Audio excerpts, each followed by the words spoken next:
comment faire pour publier régulièrement du contenu, que ce soit sur un blog, sur un podcast, sur une chaîne YouTube par exemple en vidéo? Et ben ça c'est la question que j'entends souvent et c'est une question, un problème qui est pas évident à résoudre, sauf si tu as un calendrier de contenu. Donc je vais t'expliquer dans cette vidéo comment faire. Donc le principe d'un calendrier de contenu, c'est que tu vas d'abord planifier visuellement tes contenus comme un calendrier classique.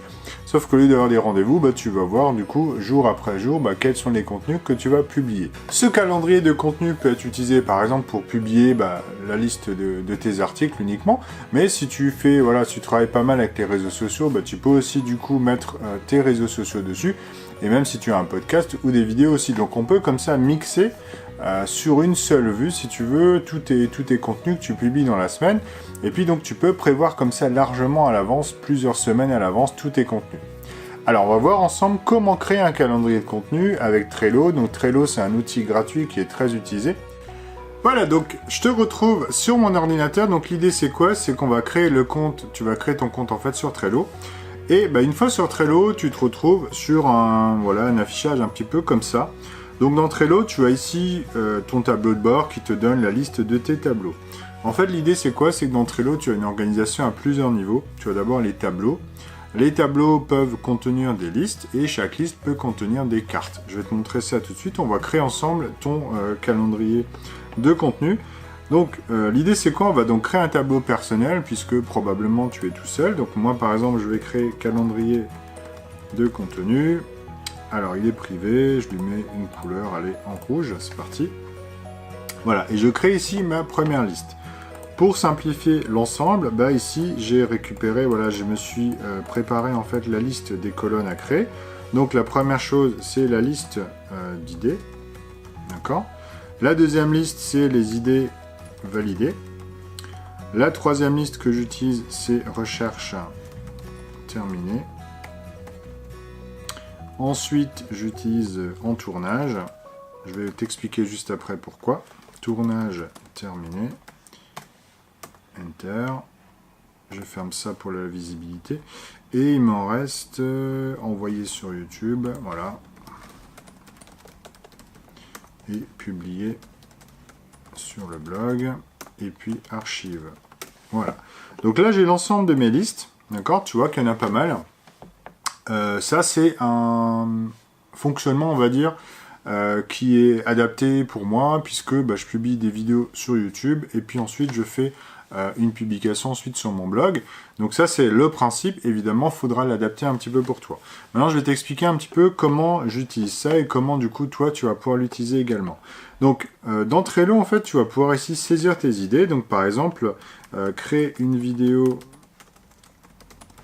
Alors, je ne vais pas créer une vidéo, c'est parler comment créer son calendrier de contenu avec Trello.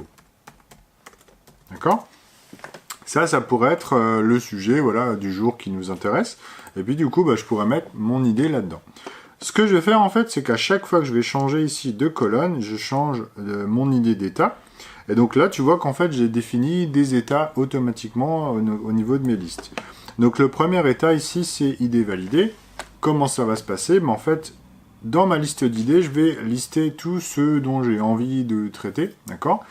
Et ensuite, je vais passer par une phase de validation que je fais. Alors, j'ai différents documents pour ça. Je t'en ai déjà parlé un petit peu sur la chaîne, mais l'idée, c'est quoi? C'est de vérifier s'il y a une recherche, un intérêt pour le sujet, et s'il n'y a pas trop de concurrence.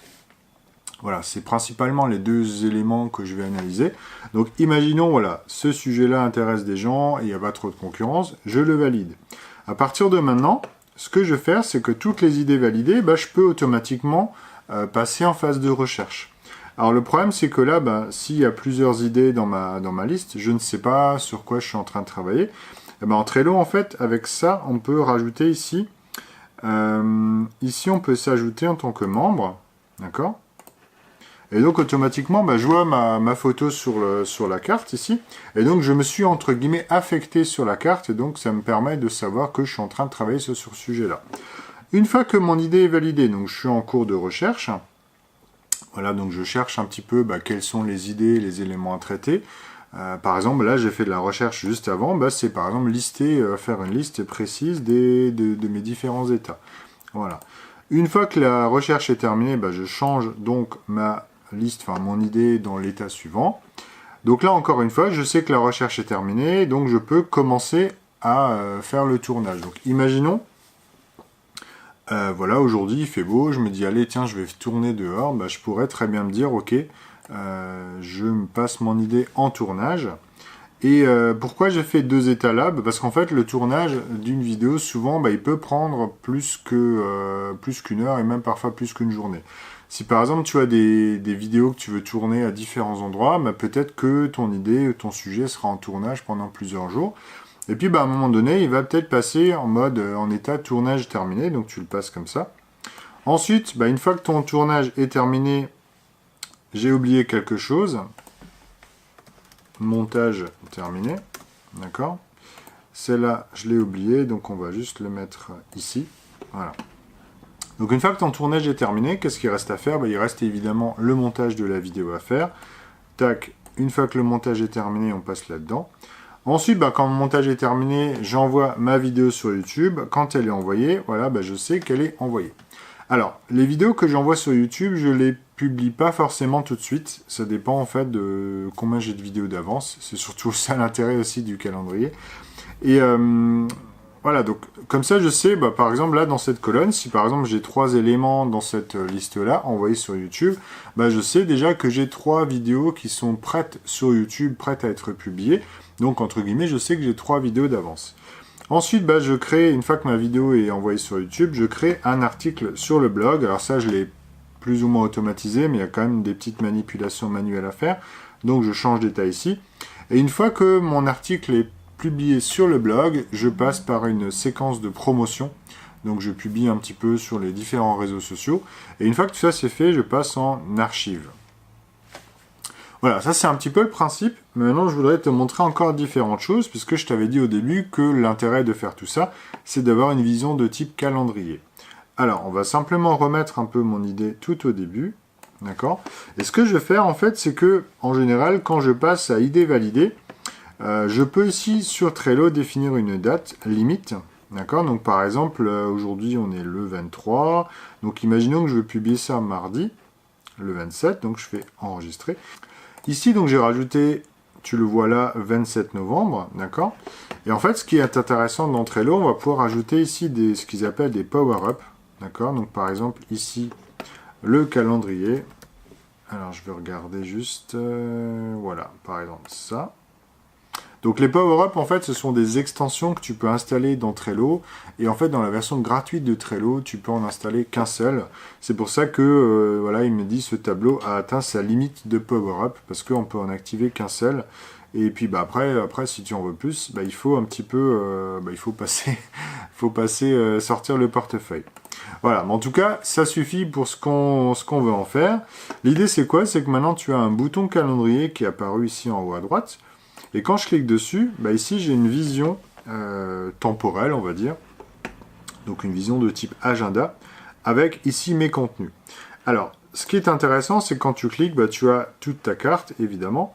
Par contre, ce qui est intéressant vraiment, c'est que tu peux voir, grâce à cet agenda-là, tu peux voir par exemple s'il y a des jours où tu as pas de contenu qui est préparé, s'il y a des semaines où tu en as peut-être un petit peu moins.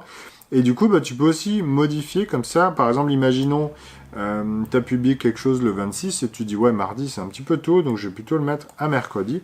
Et donc, tu déplaces comme ça les éléments visuellement sur ton agenda. Et ça met donc à jour automatiquement aussi la date limite de ta tâche. Voilà, donc ça, c'est plutôt pratique. Ça, c'est plutôt pratique pour Trello. Et j'utilise vraiment régulièrement pour visualiser les contenus. Voilà, donc j'espère que cette démonstration t'aura permis de voir comment on peut construire très rapidement un calendrier de contenu. Donc l'idée c'est quoi? C'est vraiment de se demander, d'essayer un petit peu de créer un système. Voilà, c'est un peu ça l'idée. Tu vas créer ton système, bah, comment tu travailles, même si tu es seul, comment tu travailles aujourd'hui. Donc je t'ai expliqué qu'on commence par la recherche d'idées, on va ensuite valider ces idées. Une fois que l'idée est validée, on va faire de la recherche au niveau du contenu, d'accord? Quel plan tu vas utiliser, quelle séquence vidéo éventuellement tu veux faire, est-ce que tu as besoin d'interviewer des personnes, etc. Tout ça, il faut le prévoir, donc c'est vraiment de la planification. Une fois que tout ça c'est fait, tu passes en mode tournage, éventuellement pour la vidéo, hein. Une fois que le tournage est terminé, donc on fait tournage terminé, montage, upload sur YouTube, publication sur le blog et promotion dans les réseaux sociaux. Et ensuite, je passe mes cartes en archivé. D'accord? Ça, c'est les différents états que j'utilise. Et l'intérêt de tout ça, c'est déjà d'organiser ton travail. Tu peux comme ça prévoir à l'avance plusieurs sujets. Tu peux très bien dire, voilà, par exemple, un jour dans la semaine, je travaille sur la recherche, d'accord? Je travaille sur 3 sujets différents, je fais que de la recherche, par exemple, le lundi après-midi. Le mardi, je fais que du montage ou bien que du tournage, par exemple. Et puis le mercredi, je fais que de la promotion sur les réseaux sociaux. Tu peux comme ça automatiquement batcher, entre guillemets, comme on appellerait ça en français, regrouper tes tâches, voilà, automatiquement pour gagner en efficacité aussi. Trello te permet donc du coup de voir sur un calendrier, d'accord, visuellement, tes différentes tâches, d'accord, et tes tâches en fait sont des sujets que tu vas publier. On peut aussi utiliser Trello pour les réseaux sociaux, par exemple si tu veux rajouter des lives, rajouter des publications sur Facebook. Après, il faut faire attention à ne pas surcharger l'ensemble. Ce que je t'ai pas montré, c'est qu'on peut utiliser des labels, on peut rajouter des couleurs aussi sur les cartes, ce qui permet par exemple de donner une indication sur ton calendrier de contenu pour avoir du coup des cartes, visuellement on voit les différentes couleurs. En tout cas, moi ce que je te propose, c'est d'essayer ce système si ça t'intéresse. Trello, on peut aussi l'automatiser, j'en ai pas parlé, mais il y a un système qui s'appelle Butler for Trello. D'accord? Donc, je t'invite à regarder un petit peu, je ferai probablement une vidéo un petit peu plus tard. L'idée de cet outil-là, alors c'est un outil qui est gratuit quand on l'utilise comme un bot. L'idée, c'est qu'on peut intégrer, si tu veux, un système qui va automatiser des choses dans Trello, par exemple déplacer des cartes, rajouter des labels, etc. Donc ça, c'est vraiment une extension intéressante de Trello, ce qui veut dire que même quand tu es seul, tu peux par exemple mettre en place des processus d'automatisation sur Trello, ce que moi je trouve vraiment très très puissant. En tout cas, voilà, ça c'est un sujet dont je traiterai plus tard. L'important aujourd'hui, c'est vraiment de te poser la question déjà de comment tu travailles, comment est-ce que tu peux faire pour t'organiser, pour avoir des contenus en avance. Donc ce système-là est vraiment l'idéal.